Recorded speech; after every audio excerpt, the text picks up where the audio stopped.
Hello everyone, welcome to all of you on your own channel Wings of Mathematics। मेरा नाम है आलोक दुबे और मैं आपको पढ़ा रहा हूँ फिजिक्स और मैथमेटिक्स। तो 11th की फिजिक्स का हम लोग सेकंड चैप्टर पढ़ रहे हैं, units and measurement. Units and measurement में हम लोग क्या कहते हैं, physical quantity, types of physical quantity, fundamental physical quantity, fundamental units, derived quantity, derived units, इन सब के बारे में हम लोग पढ़ चुके हैं। तो आज हमें पढ़ना है एक बहुत ही important topic, unit and measurement का एक बहुत ही इम्पॉर्टेंट टॉपिक, एरर एनालिसिस। ये हर चाहे बोर्ड के पॉइंट ऑफ व्यू से देखिए, चाहे आप क्या कहते हैं कंपटीशन के पॉइंट ऑफ व्यू से देखिए, बहुत ही इम्पॉर्टेंट टॉपिक है। इसकी इम्पॉर्टेंस बहुत ज़्यादा है। इससे डायरेक्ट क्वेश्चन कंपटीशन में भी पूछा जाता है और बोर्ड में भी पूछा जाता है। तो आज हम लोग क्या कहते हैं, क्या डिस्कस करेंगे, एरर एनालिसिस। तो इसको बहुत ध्यान से पढ़िएगा, ये बहुत ही ज़्यादा इम्पॉर्टेंट टॉपिक है। तो चलिए स्टार्ट करते हैं आज हम लोग एरर एनालिसिस।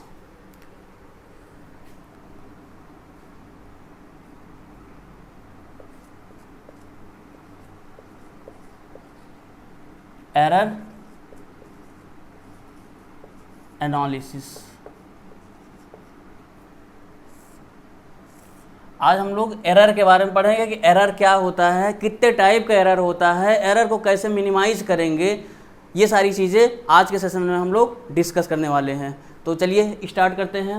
एरर जानने से पहले दो वर्ड हम लोग और जान लेते हैं। एरर जानने से पहले हम दो वर्ड और जान लेते हैं। कौन से दो वर्ड हैं वो? आपका है एक्यूरेसी और प्रेसीशन। Accuracy and precision. पहला है आपका एक्यूरेसी और दूसरा है आपका प्रेसीशन।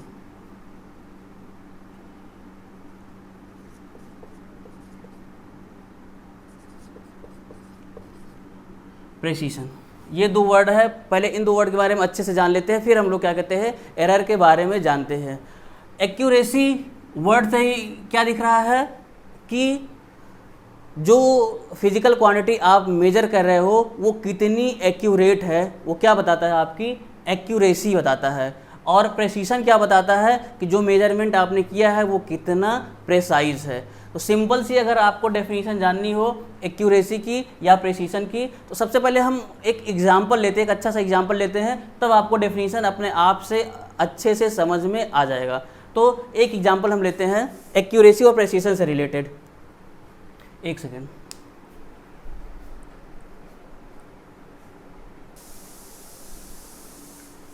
ये एक्यूरेसी क्या है और प्रेसीजन क्या है, एक एग्जांपल अच्छा से हम लेते हैं।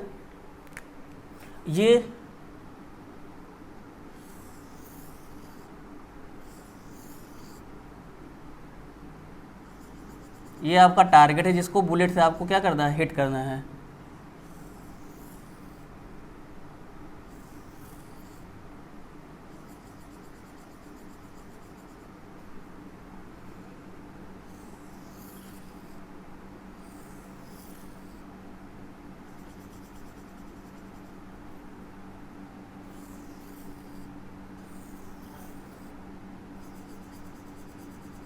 ठीक है, आपको इसको बुलेट से हिट करना, ये आपका क्या है, टारगेट है। इस टारगेट को आपको हिट करना है।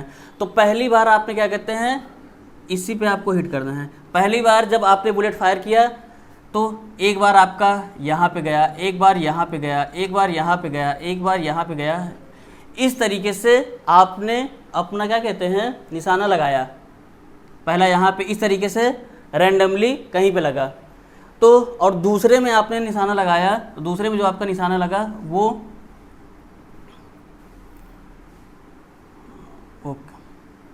यहाँ गया, यहाँ गया, यहाँ गया, यहाँ गया, यहाँ गया, यहाँ गया, यहाँ गया। ठीक है, आपने दूसरे में निशाना लगाया, सारे क्या कहते हैं आपके यहाँ पे लगे। और तीसरे में आपने निशाना लगाया, यहाँ पे लगा, यहाँ पे लगा, यहाँ पे लगा, यहाँ पे लगा, यहाँ पे लगा, यहाँ पे लगा। ठीक है, और चौथे में जब आपने निशाना लगाया तो आपका यहाँ पे लगा, यहाँ पे लगा, यहाँ पे लगा, यहाँ पे, इस तरीके से आपने क्या कहते हैं, लगाया। ठीक है, अब देखो इसमें क्या चीज़ें दिख रहा है, क्या चीज़ें आप इसमें समझ पा रहे हो। इसमें जितने भी राउंड आपने फायर किया, हर बार जो आपका मेन टारगेट है उससे काफ़ी दूर जा रहा है, और हर बार जो आप निशाना लगा रहे हो कितनी दूर, मतलब अलग अलग हो रहा है। पहली बार आपका यहाँ लगा, दूसरा यहाँ पे लगा, तीसरा यहाँ पे लगा, चौथा यहाँ पे लगा और पांचवा यहाँ पे लगा। ठीक है, दूसरे में आपने क्या किया, इसके तो आसपास नहीं हो आप, जो आपका टारगेट है उसके आसपास नहीं हो, लेकिन जो आपने निशाना लगाया वो कहाँ पे लगा हुआ, सारे टारगेट एक ही जगह जाके हिट हो रहे हैं। आपका जो टारगेट है उस पर तो नहीं हिट हो रहा, लेकिन जहाँ पे आपने पहली बार हिट कर दिया वहीं पे बार बार हिट हो रहा है। तीसरे में टारगेट के चारों तरफ आपका हिट हो रहा है, और चौथे में टारगेट के एक ही तरफ एक ही जगह पे सारा हिट हो रहा है। तो ये जो कंडीशन है ये क्या है आपका, इसमें ना तो आपके पास एक्यूरेसी है और ना ही प्रेसीशन है। इस फिगर में ना आपके पास एक्यूरेसी है और ना ही प्रेसीशन है, तो इसको हम क्या कहेंगे, लो एक्यूरेसी एंड लो प्रेसीशन। ठीक है, इसमें क्या कहते हैं, एक्यूरेसी तो आपके पास नहीं है लेकिन आप प्रेसाइज हो। मेजरमेंट आपका क्या है, प्रेसाइज है, कि जहां एक बार आपने हिट कर दिया वहीं पे बार बार हिट कर रहे हो। तो ये एक्यूरेसी तो लो है, लो accuracy, but high precision. High precision, ये लो एक्यूरेसी है लेकिन क्या है, हाई प्रेसीशन है। ये आपका टारगेट है, इसके चारों तरफ आपने बुलेट फायर किया हुआ है, आप बिल्कुल टारगेट के करीब हो, टारगेट के बिल्कुल करीब हो, एक्यूरेसी आपके पास है लेकिन प्रेसाइज नहीं हो, मतलब मेजरमेंट आपका प्रेसाइज नहीं है। इसको क्या बोलेंगे हम, हाई एक्यूरेसी। हाई एक्यूरेसी, लो प्रेसीशन। ठीक है, ये क्या है आपका, इसमें आप टारगेट के बिल्कुल पास हो, टारगेट के बिल्कुल पास हो, और एक बार जहां आपने फायर किया वहीं बार बार जाके आपका क्या कहते हैं, बुलेट शॉट कर रहा है। तो इसका मतलब ये है कि आपके पास एक्यूरेसी भी है और आपका जो मेजरमेंट है वो प्रेसाइज भी है। ये क्या है आपका, high accuracy and high precision. High precision, ठीक है, बात समझ में आपको अच्छे से आई होगी। ये लो एक्यूरेसी, लो प्रेसीशन, हाई, इसमें प्रेसीशन हाई है, एक्यूरेसी लो है, इसमें एक्यूरेसी हाई है, प्रेसीशन लो है, इसमें एक्यूरेसी और प्रेसीशन दोनों क्या है, हाई है।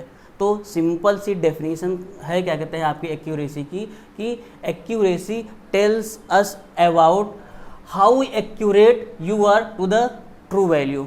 ट्रू वैल्यू के आप कितना क्लोज हो, जो आपका टारगेट है उसके कितना क्लोज हो, वो आपको एक्यूरेसी बताता है। और आपने the closeness of the measurements with each other, जो सारे मेजरमेंट्स है वो एक दूसरे के कितना क्लोज है, वो क्या बताता है आपका, प्रेसीशन बताता है। समझ में आई बात ना। प्रेसीशन से मतलब ये नहीं कि जो एक्यूरेट वैल्यू हो उसके कितना पास हो, प्रेसीशन से मतलब ये है कि जितने भी आपने मेजरमेंट लिए वो एक दूसरे के कितने पास हैं।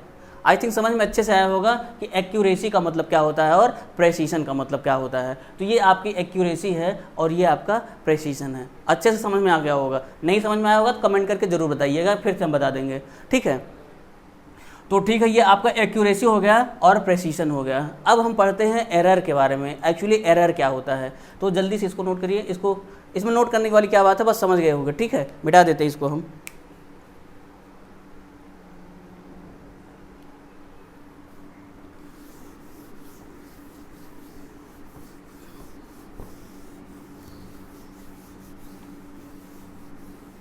ठीक है, अब हम पढ़ते हैं एरर के बारे में।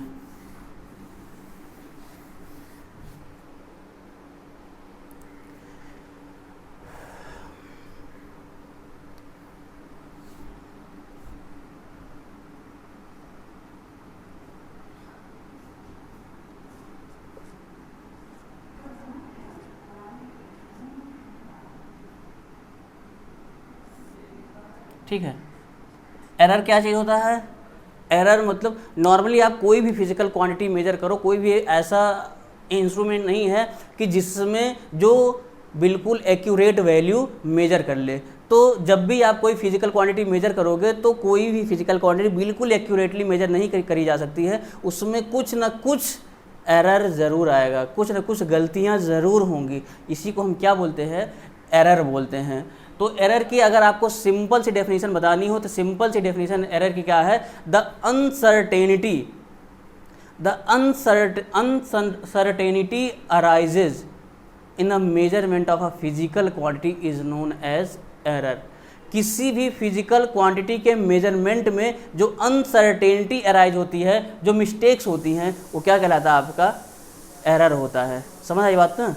तो जैसे एरर किस पर डिपेंड करता है, एरर डिपेंड करता है कि जो आपने क्या कहते हैं इंस्ट्रूमेंट लिया हुआ है उसका लीस्ट काउंट क्या है। कल हमने आपको लीस्ट काउंट के बारे में बताया था कि लीस्ट काउंट क्या होता है। Least count is the minimum value which N operators can measure accurately.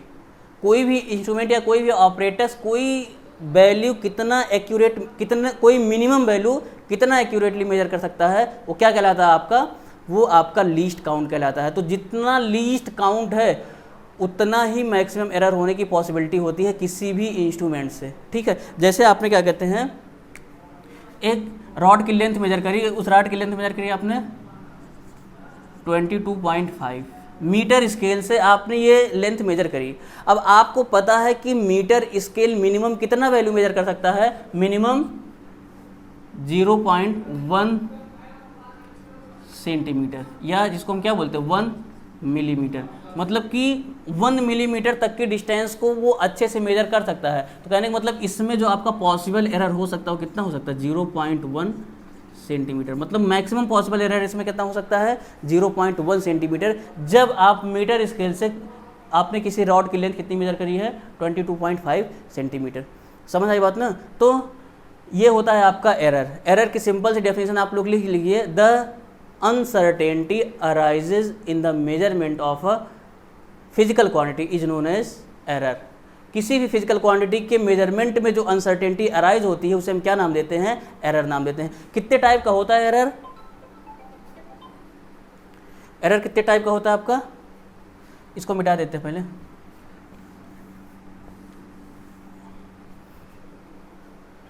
कितने टाइप का होगा एरर, एरर होता है आपका एक, पहला सिस्टमेटिक एरर है,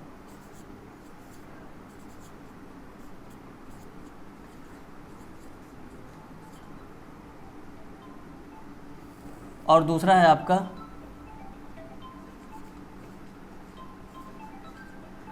रैंडम एरर। ठीक है, सिस्टमेटिक एरर और random error.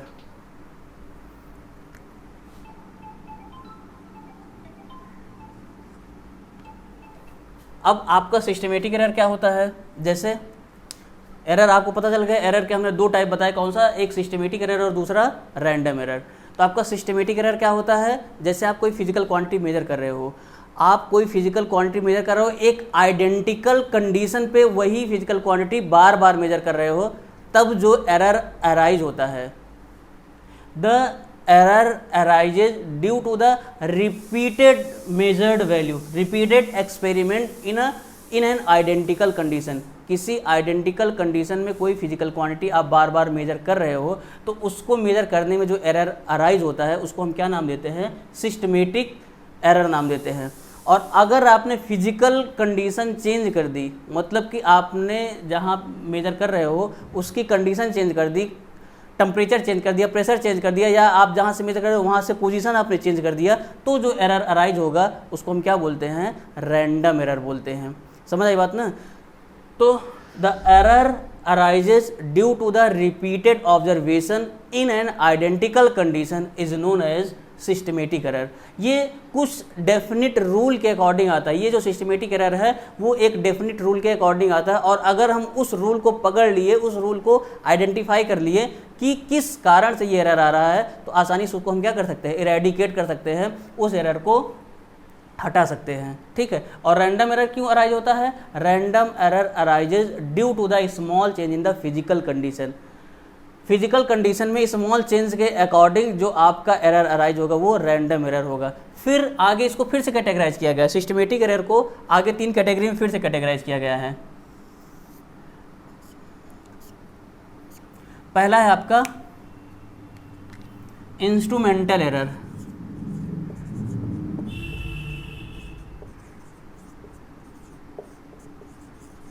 Instrumental error.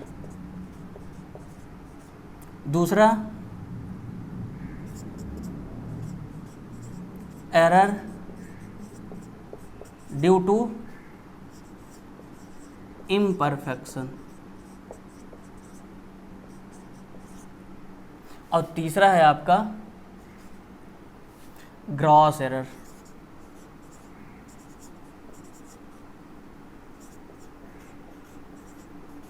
Gross error 3 type का एरर किसमें है?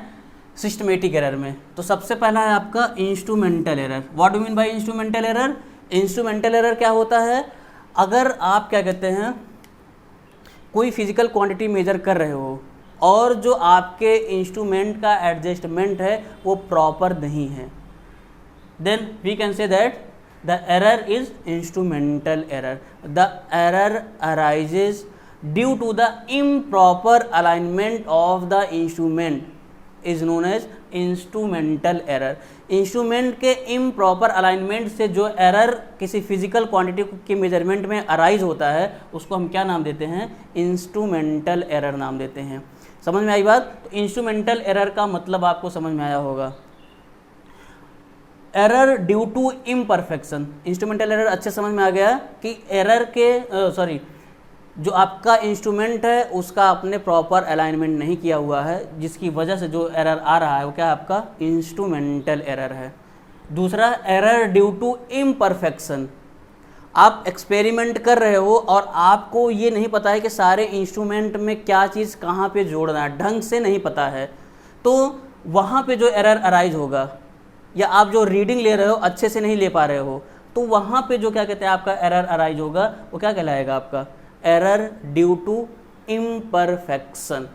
मतलब कि आप यहाँ पे इंस्ट्रूमेंट के अंदर ही कुछ प्रॉब्लम थी, यहाँ पे आपके एडजस्ट करने में कुछ प्रॉब्लम है। कहने का मतलब ये है कि आप एक्सपेरिमेंट जो कर रहे हो उसके बारे में आपको प्रॉपर नॉलेज नहीं है, या क्या कहते हैं आपने प्रॉपरली सारी चीज़ें सेट नहीं करी हुई हैं, मतलब कि इम्परफेक्ट सेटअप है। तो जो एरर अराइज होगा आपका एरर ड्यू टू इम्परफेक्शन होगा। थर्ड है आपका ग्रॉस एरर। आपने क्या कहते हैं सारी चीज़ें आपको पता, लेकिन आपका जो अप्रोच है वो थोड़ा सा कैजुअल है। The error arises due to the casual approach of the experimenter. जो एक्सपेरिमेंट कर रहा है उसका अप्रोच कैजुअल है, अच्छे से वो कैलकुलेशन नहीं कर रहा है या अच्छे से एक्सपेरिमेंट नहीं कर रहा है, तो जो एरर अराइज होगा उसको हम क्या नाम देते हैं? Gross error. समझ आई बात? 3 टाइप के एरर थे, instrumental error, error due to imperfection और ये आपका ग्रॉस एरर। ये किसके अंदर में आते हैं? ये सिस्टमेटिक एरर के अंदर में आते हैं कि ये आपका सिस्टमेटिक एरर है, ठीक है। और रैंडम एरर के बारे में हमने आपको बताया, the error arises due to the change in the physical condition. The error arises due to the small change in the physical condition is known as random error. Physical condition में आपने कुछ change कर दिया, उसकी वजह से जो error arise होता है उसको हम क्या नाम देते हैं? रैंडम एरर नाम देते हैं। तो एरर के बारे में ये थोड़ी सी जानकारी थी, ठीक है। एरर क्या होता है और एरर के टाइप्स क्या हैं और उसमें सिस्टमेटिक एरर के क्या टाइप्स हैं, ठीक है। तो ये जल्दी से आप लोग नोट करिए, इसको बस नोट करिए थोड़ा सा, फिर हम लोग आगे बढ़ते हैं कि एरर को कैसे मिनिमाइज किया जा सकता है। जो एरर आ रहा है किसी फिजिकल क्वांटिटी की मेजरमेंट में उसको हम कैसे मिनिमाइज कर सकते हैं, कैसे एरर को कम कर सकते हैं। नोट करिए जल्दी से, इसको मिटा दे इसको ना।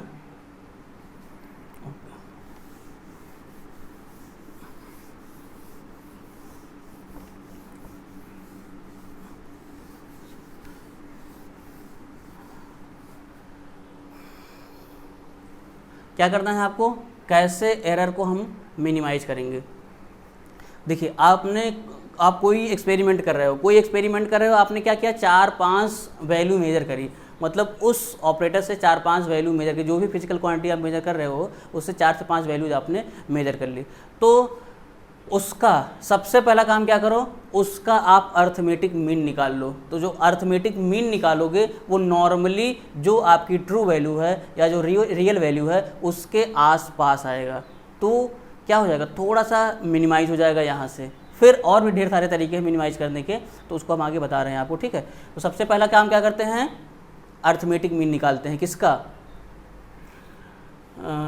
जो आपने वैल्यू मेजर की है। तो क्या लेते हैं पहले, मीन वैल्यू और ट्रू वैल्यू लिख देते हैं।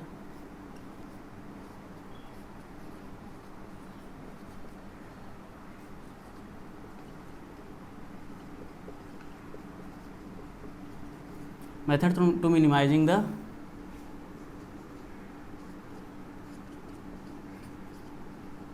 एरर, ठीक है। क्या पहला हमने बताया आपको,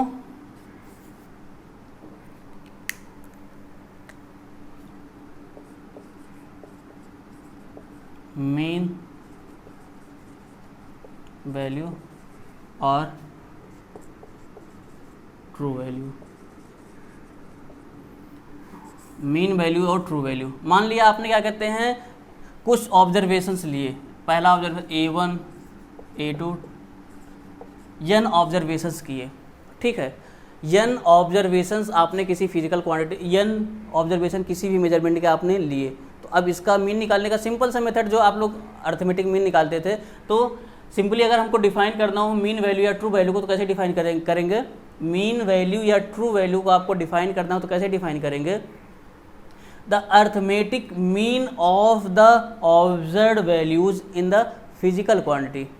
फिजिकल क्वांटिटी के मेजरमेंट में जो ऑब्जर्व्ड वैल्यूज हैं उनका अर्थमेटिक मीन क्या कहलाता है, आपका ट्रू वैल्यू या मीन वैल्यू कहलाता है। समझ आई बात। The arithmetic mean of the all observations in the measurement of a physical quantity is known as true value और मीन वैल्यू। कैसे निकलेगा,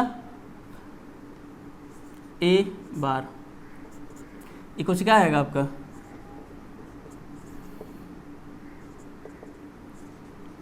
AN। ये क्या है आपका, ये ट्रू वैल्यू या मीन वैल्यू है। समझ आई बात। ट्रू वैल्यू या मीन वैल्यू का मतलब the arithmetic mean of all the observations is known as true value और मीन वैल्यू। सारे जो ऑब्जर्वेशंस है उसका हमने मीन निकाल लिया, ये क्या है आपका ट्रू वैल्यू या मीन वैल्यू है, ठीक है। इसके बाद आता है आपका एब्सोल्यूट एरर।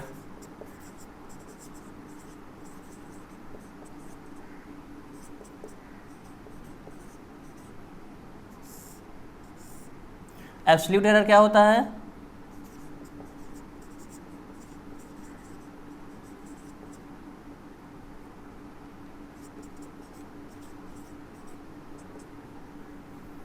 क्या होगा,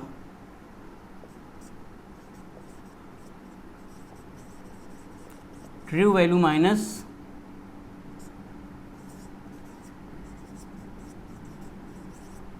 ऑब्जर्व्ड वैल्यू। ट्रू वैल्यू में से ऑब्जर्व्ड वैल्यू को माइनस कर देते हैं तो क्या आ जाता है आपका, एब्सोल्यूट एरर आ जाता है। Absolute error is defined as the difference between the true value और true value and the observed value. True value और ऑब्जर्व्ड वैल्यू के बीच में जो डिफरेंस आता है उसको हम क्या नाम देते हैं, एब्सोल्यूट एरर, या हाँ एब्सोल्यूट एरर उसको नाम देते हैं, ठीक है। एब्सोल्यूट एरर का मतलब समझ में आया। तो सबसे पहले तो हमने मीन एरर निकाल लिया, अब मीन एरर निकाला है, इसके बाद जो एब्सोल्यूट एरर्स आएंगे, एब्सोल्यूट एरर्स, उनका भी हम क्या निकाल लेंगे, अर्थमेटिक मीन निकाल लेंगे। तो उससे हमें क्या मिलेगा, एब्सोल्यूट मीन एरर मिलेगा। समझ आ रही बात ना। एब्सोल्यूट एरर में जब भी एब्सोल्यूट मीन एरर निकालते हैं तो जो एब्सोल्यूट एरर आता है, जो एब्सोल्यूट एरर आता है उसका हम मॉडुलस निकालते हैं, मॉड निकालते हैं। कहने का मतलब ये है कि जैसे आप कोई फिजिकल क्वांटिटी मेजर कर रहे हो, मान लो उसकी एक्चुअल लेंथ क्या है, कोई रॉड है जिसकी आप लेंथ मेजर कर रहे हो, एक्चुअल लेंथ उसकी कितनी है, 6.7 है, 6.7 है। तो आप हो सकता है मेजर करो 6.8 आ जाए, या 6.75 आ जाए, या 6.65 आ जाए, या 6.67 आ जाए।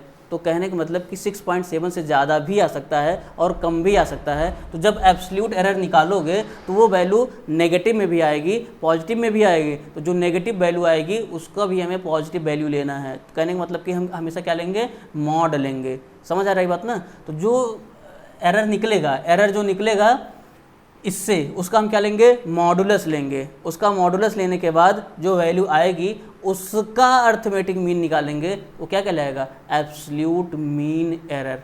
आई थिंक अच्छे समझ में आया होगा क्या है एब्सोल्यूट मीन एरर। ठीक है, तो हम बताते हैं आगे क्या है, जल्दी से इसको पहले नोट कर लीजिए। ठीक है,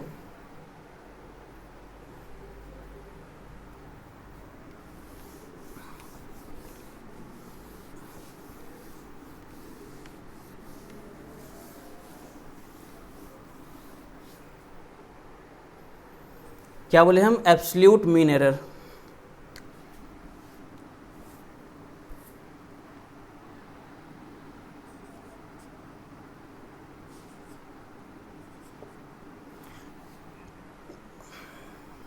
absolute mean error,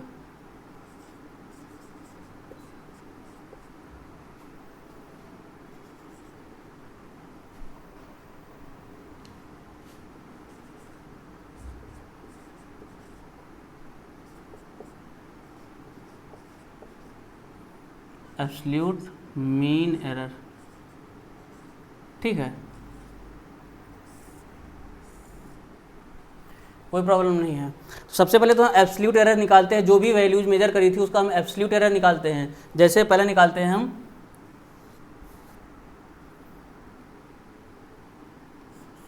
delta A1, delta A1 निकालते हैं। डेल्टा A1 कितना आएगा, डेल्टा A1 आएगा। ये टॉपिक बहुत अच्छे से पढ़िएगा, इसको हम कम से कम 2 से 3 लेक्चर में ख़त्म करेंगे। एक लेक्चर में नहीं, कम से कम 2 से 3 लेक्चर में ख़त्म करेंगे। इससे रिलेटेड ढेर सारे हम लोग न्यूमेरिकल भी करेंगे। इसको बहुत अच्छे से पढ़िएगा। ठीक है, क्या होगा आपका A bar minus A1 delta A2 equals to A bar minus A2 delta AN equals to A bar minus AN। ठीक है, तो जो वैल्यू आई थी आपकी, ये मीन वैल्यू थी। मीन वैल्यू में से जो ऑब्जर्व वैल्यूज हैं उसको सब्ट्रैक्ट कर दे रहे हैं, तो क्या आ रहा है आपका, एब्सोल्यूट एरर आ रहा है। अब आपको निकालना क्या है, एब्सोल्यूट मीन एरर। तो क्या होगा आपका ये एब्सोल्यूट मीन एरर,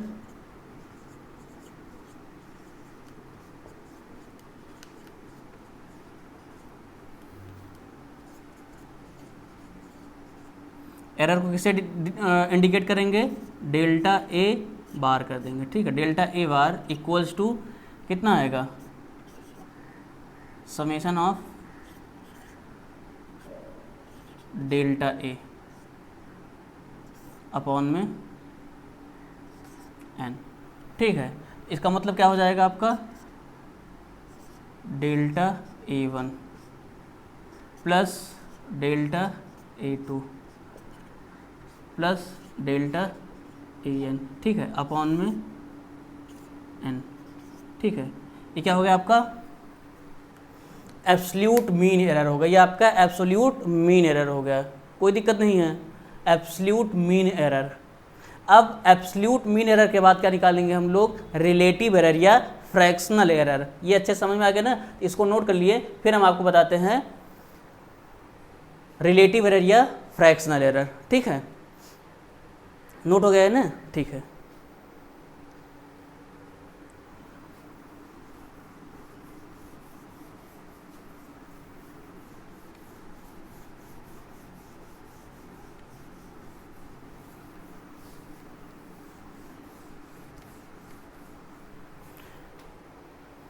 क्या है अगला, रिलेटिव एरर या फ्रैक्शनल एरर। ठीक है, क्या क्या होता है relative error, the ratio between the absolute mean error to the true value, the ratio between the absolute mean error to the true value is known as fractional error और relative error। जो आपका absolute mean error आया है उसके साथ जो आपकी true value है उसका रेशियो निकालेंगे तो क्या कहलाएगा आपका, वो आपका कहलाएगा एब्सोल्यूट रिलेटिव एरर या fractional error. What I am saying,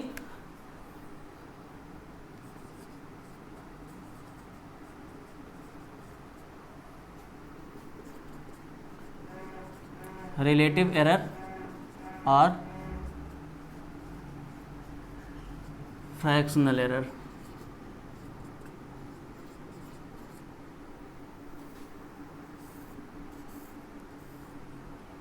और जो डेफिनेशंस हम बोलते हैं, अगर आप लोग बोल रहे हैं इससे लिख ले जा रहे हो तो ठीक है, अगर नहीं लिख पा रहे हो तो आप लोग कमेंट करके बता दीजिए, हम बोर्ड पे डेफिनेशन जो बोलते हैं उसको लिख दिया करें, ठीक है। एक्चुअली लिखने में थोड़ा सा टाइम लगता है इसीलिए हम लिखते नहीं हैं, लेकिन अगर आप लोगों को जो बोल रहे हैं उसको आप लोग लिख ले जा रहे हो तब तो ठीक है, अगर नहीं लिख पा रहे हो तो बता दिया करो, इस पर हम लिख दिया करें, ठीक है। कमेंट करके ज़रूर बता दीजिएगा, और जो भी टॉपिक ना समझ में आए उसके लिए ज़रूर कमेंट कर दिया करिए, अगले लेक्चर में हम उसको ज़रूर बता देंगे, ठीक है।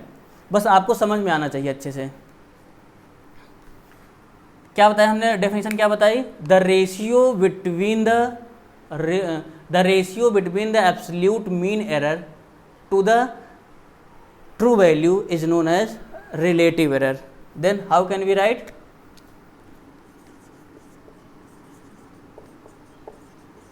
रिलेटिव एरर इक्वल्स टू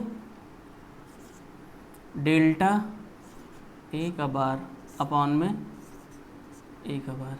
ये क्या है आपका, फ्रैक्शनल एरर है या रिलेटिव एरर है, फ्रैक्शनल एरर या रिलेटिव एरर है। अगला क्या है आपका, फ्रैक्शनल एरर या रिलेटिव एरर हो गया। अब अगला है आपका परसेंटेज एरर।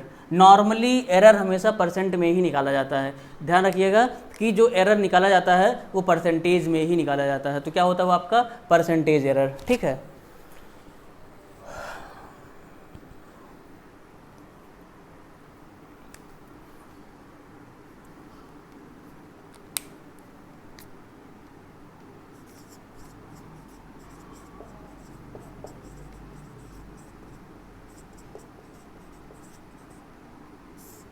परसेंटेज एरर, ठीक है।